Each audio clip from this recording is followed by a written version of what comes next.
Hi, I'm Kanika. Here are some things that you should expect while getting your vehicle serviced here at Wondries Toyota. When pulling in, you'll notice there's 3 lanes. You can pull into one of these 2 lanes on your left. When you pull forward, you will notice a greeter here to welcome you in. He will do a few things. He will take photos of your vehicle, check your tires, and get all of the information necessary to check you in to see your advisor. Now that you're all checked in, you'll see one of our trusted service advisors to assist you. Now you have 2 options.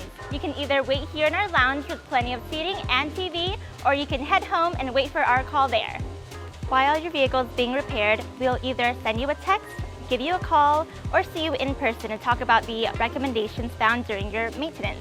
You can either decline the recommendations, or you can go ahead and authorize the following repairs.